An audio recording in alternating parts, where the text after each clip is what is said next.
Mon gars. Donc, frère Zama, vraiment, merci beaucoup. Mais suivons le frère Zama. Voyez comment il tombe. Et maman Léa, aujourd'hui, tu m'as fait plaisir. Je sais que tu n'es pas habitué à ces choses-là. Mais quand je t'ai vu là, tu as commencé à tourner là, et ça m'a fait plaisir. Donc, frères et sœurs, tous ici, là, tous, je veux vous dire une chose. La parole de Dieu, les choses de l'esprit, c'est comme ça, là. Quand vous êtes un peu froid, là, quand vous êtes un peu gêné, c'est parce que Satan ne veut pas que vous écoutiez ces choses-là. Zama Bonga, comment vous n'arrivez pas à être sensible à ces choses-là? Satan ne veut pas. Il dit non, non, non, non, non, ces choses-là sont importantes et il veut vous donner un esprit de mollesse, pas du tout.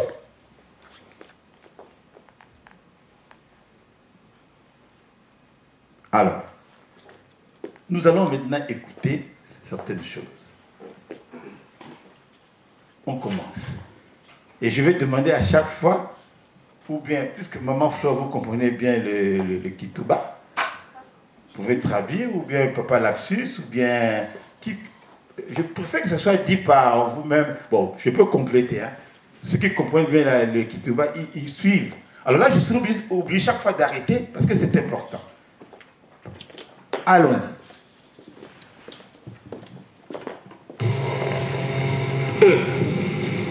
Talabama mungeke sare la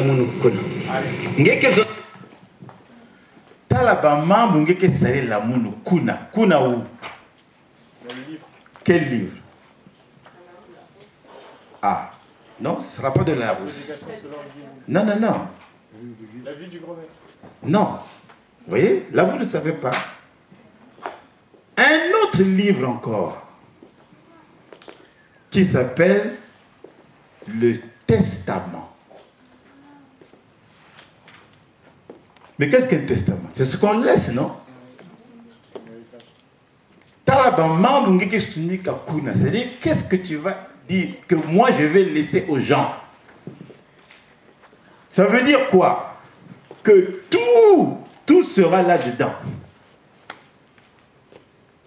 Mais frères et sœurs, ça c'est des choses qu'on dit en blague. Hein? Le mot testament. Vous allez écouter, il parlera de ça. Testament, ça veut dire ce que je laisse à mon peuple. Et c'est ce que mon peuple suivra à la lettre. Ça veut dire, voici ce que tu vas me dire là-dedans. Mais voilà pourquoi Papa Lapsus a dit, enfin Papa Lapsus, excusez-moi les termes, le chargé à l'éducation a dit, mais non, c'est comme si on ne mérite pas ces choses-là, mais c'est une chance pour vous. Talabamambo. Écoute ce que tu vas écrire, toi. Mais, encore une fois, frère, moi je pense que quand Jésus était avec ses disciples, dites-moi un peu, vous vous souvenez, non? Il y a des choses qu'il disait à ses disciples. Mais avant qu'il ne quitte la terre, le monde, il y a eu un moment où vraiment il a parlé très sérieusement à ses disciples. À quel moment? C'était à quel moment? Très bien. Ah, nous allons applaudir pour Papa Ololo Jean-Claude. La Sainte Seine. Mais là, en fait, la Sainte Seine, c'est le testament de Jésus à ses disciples. Parce qu'il savait qu'il allait mourir. Il allait laisser les disciples. Mais il leur laisse un testament. Mais vous avez vu, lorsqu'il a parlé des choses importantes, je vois que ceux qui ne le méritaient pas prenaient la porte d'eux-mêmes, hein? Notamment qui? Judas. Mais qui c'est qui parle? Quel est l'évangéliste qui parle du testament, de la Sainte Seine? Jean. C'est Jean. Mais Matthieu n'en parle pas. Marc n'en parle pas. Luc n'en parle pas. Le disciple que Jésus aimait. Et quand il y avait des confidences, Jésus les lui donnait. Et pour preuve, même pendant la Sainte Seine, quand Jésus a dit, l'un de vous me trahira. Les autres ne savaient pas. Ou bien il a dit, hé, Judas, fais bien ce que tu vas faire. Hein? Les gens croyaient que comme Judas s'occupait de la trésorerie, qu'il devait s'occuper. Oh, Jésus disait, vas-y, fais ton coup là. Mais quand il y avait des situations difficiles, Jean, qu'est-ce qu'il faisait? Il écoutait, mais il y avait un geste physique qui est très tendre qu'il faisait, Jean. Il était sur la poitrine de Jésus. Ah, sa tête était penchée sur la poitrine de Jésus. La poitrine, c'est le cœur, vous savez. Maître, il s'agit de qui? Il dit, maître, parce que tu as dit, il y a quelqu'un qui va me trahir. Il dit, maître, c'est qui? Il dit, non, lorsque nous allons commencer à prendre notre affaire, mais celui qui va plonger, quoi? La main dans la même assiette, c'est celui-là. Regardez comment Jésus révélait ces choses-là à Jean. Et qui a écrit l'Apocalypse? Ah, c'est Jean. Mais l'Apocalypse, c'est quoi? C'est la révélation de Jésus-Christ. Les choses qui vont arriver. Donc, sur le plan spirituel, Jean représentait l'aigle. Vous savez, l'aigle, c'est un oiseau, il a un regard, l'aigle voit de loin, très perçant.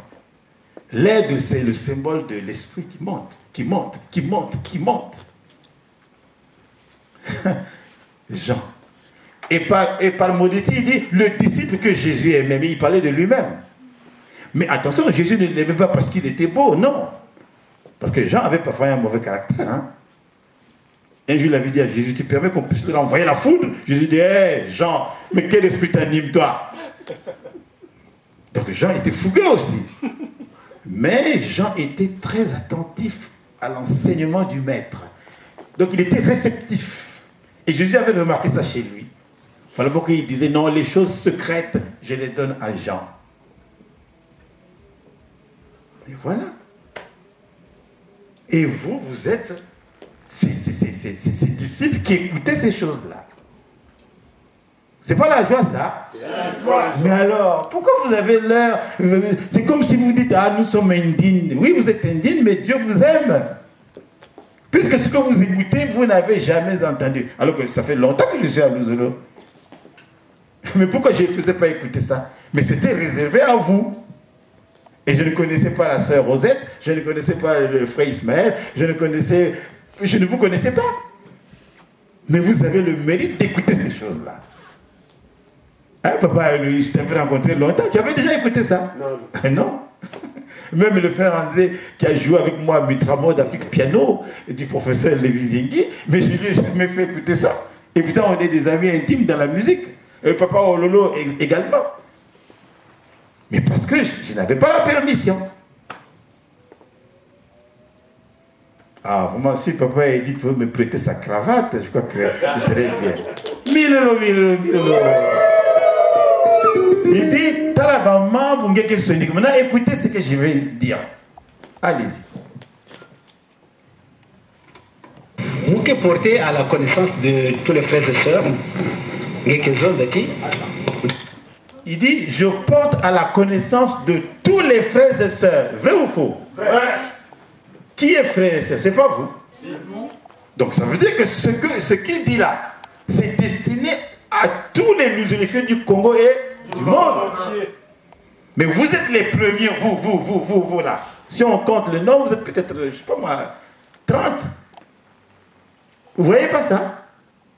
Il dit, je porte à la connaissance de tous les frères et sœurs du Congo et du monde, l'ASLA OPH.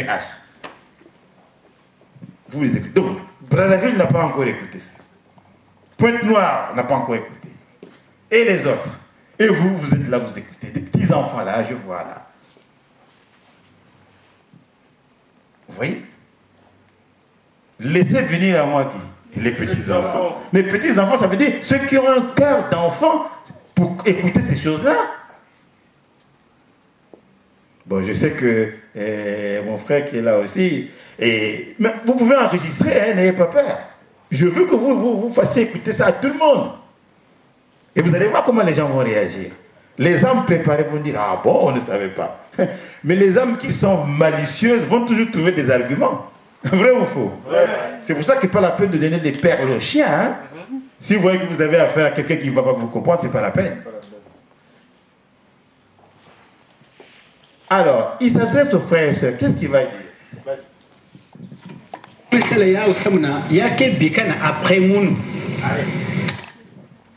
Je ne sais pas si Maman Flore peut nous expliquer ce que ça veut dire en français. Yake Bikana après Mounou.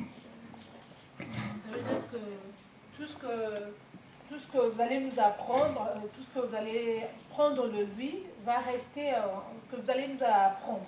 Ce que vous avez pris de lui, que vous allez nous apprendre, va rester derrière lui. Donc après sa mort, par exemple, et tout, vous allez nous apprendre ce qu'il vous a appris. Voilà. Donc ça veut dire que ce que je dis là, ça va rester de génération en génération.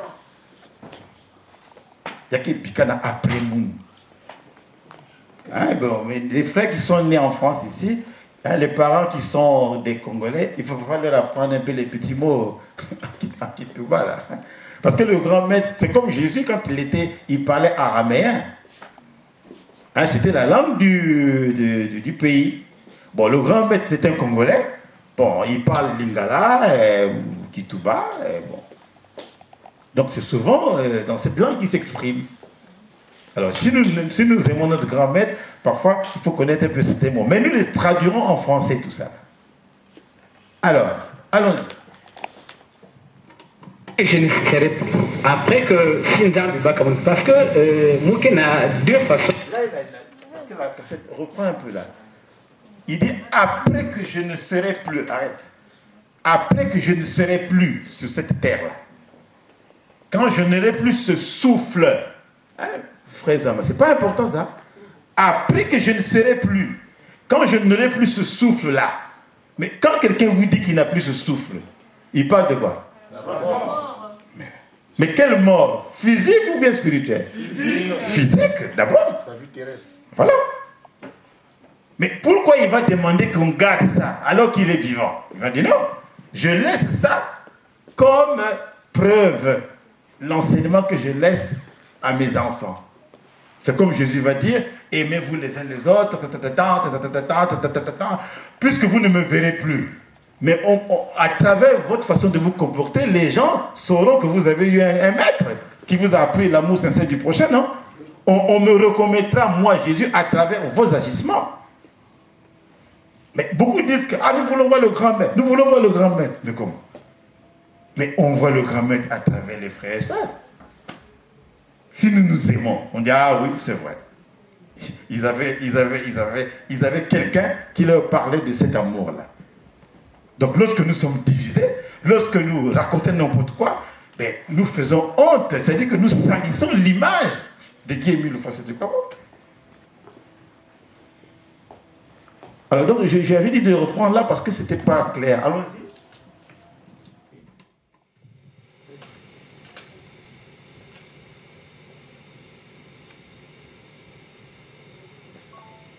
Après Mounou.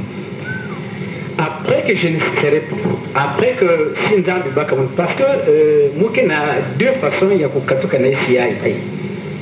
Évidemment, l'organisation veut que si le temps est à vous même foi, n'a pour Katoukanaïsi, enfin permettez-moi de vous donner la guerre.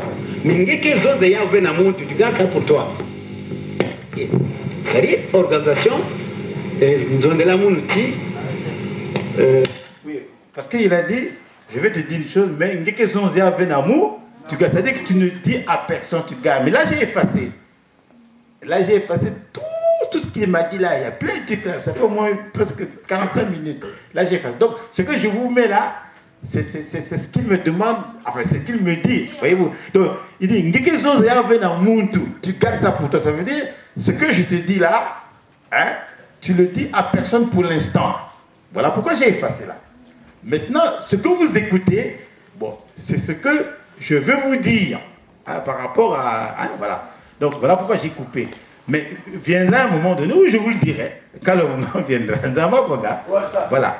Parce qu'il faut bien qu'on se comprenne là. Et puis voilà, ça vient préciser ceci. Parce que certains vont dire, mais oui, mais il faut que roi David nous fasse écouter tout ça. Non, je ne peux pas. Je n'ai pas cette permission. Puisqu'il dit, tu gardes ça pour toi, tu le dis à personne. Or, si je vous le dis, je commets un péché. Hein, frère André, on est bien d'accord là? D'accord. Ouais.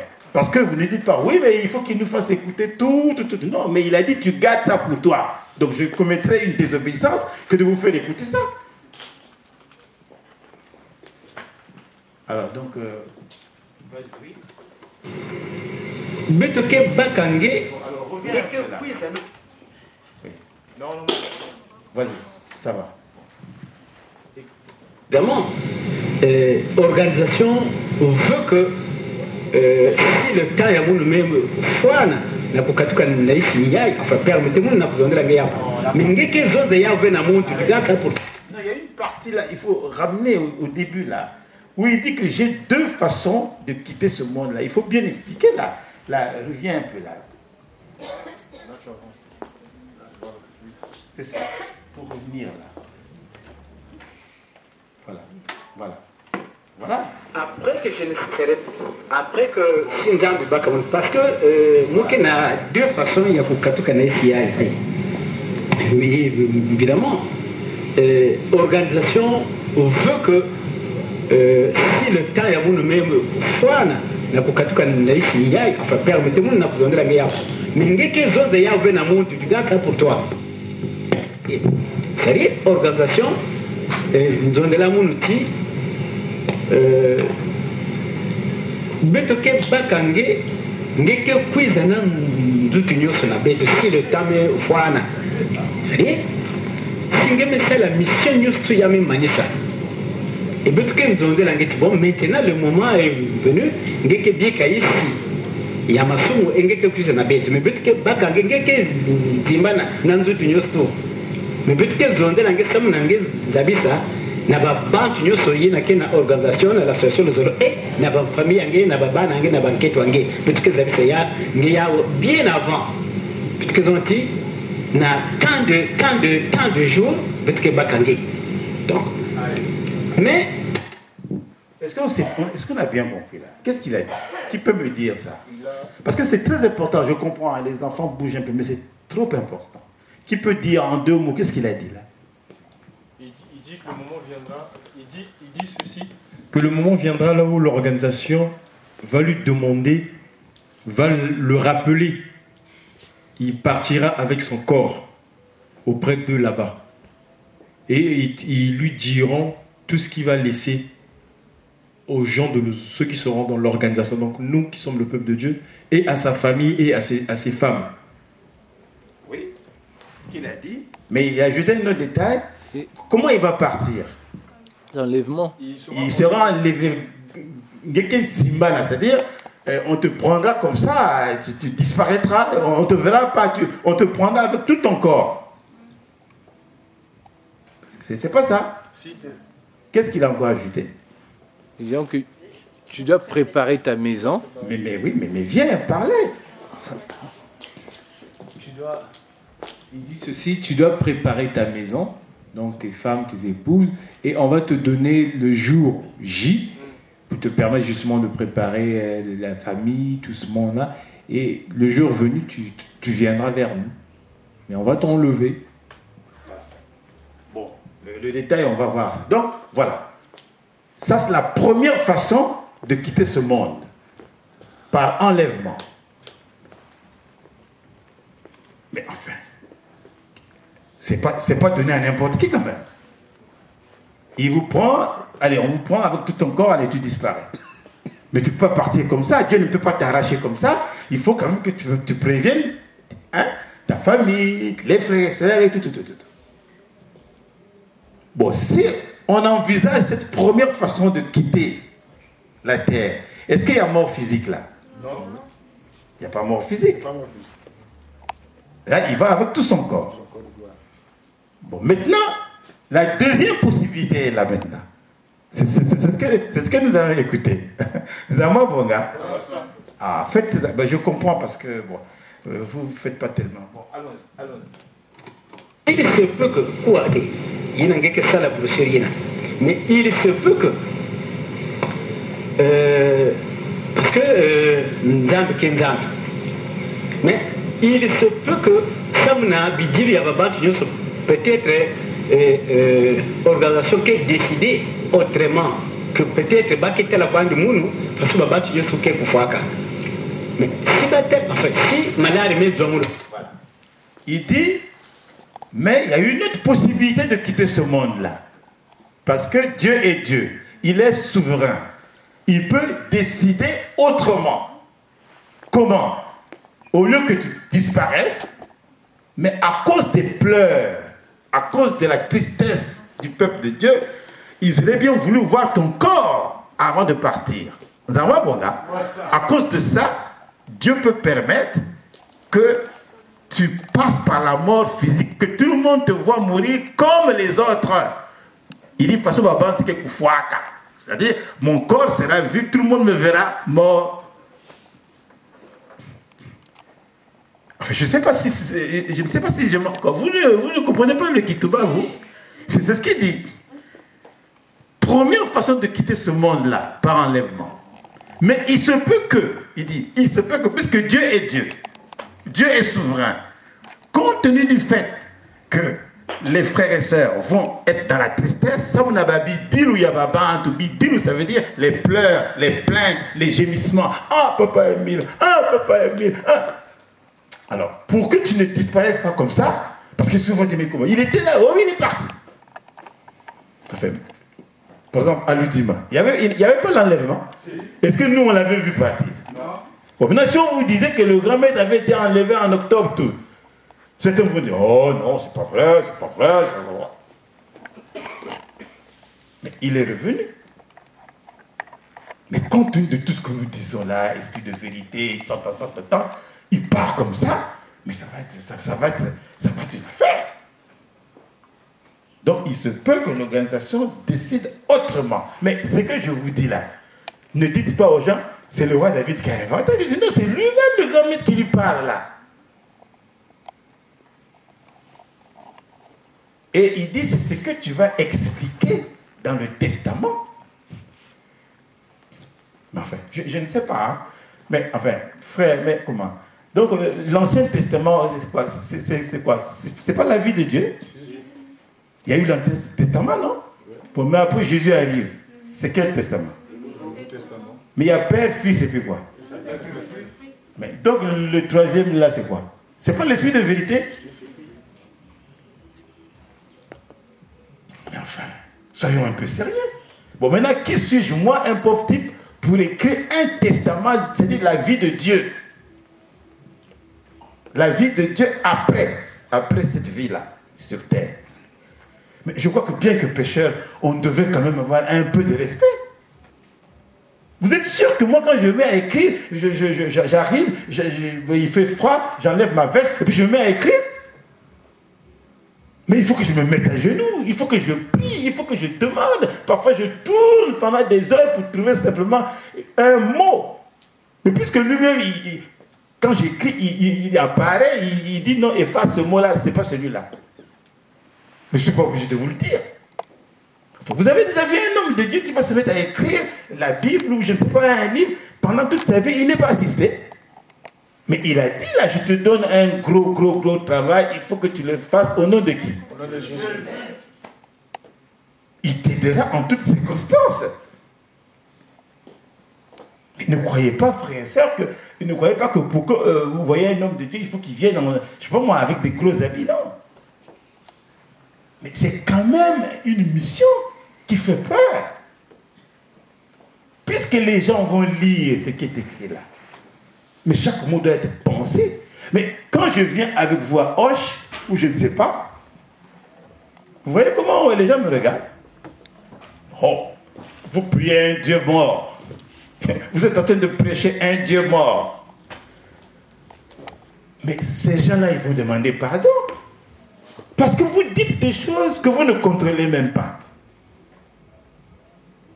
Mais personne à Luzolo n'a entendu ces choses-là. À qui il a dit ça? Puis c'est un testament.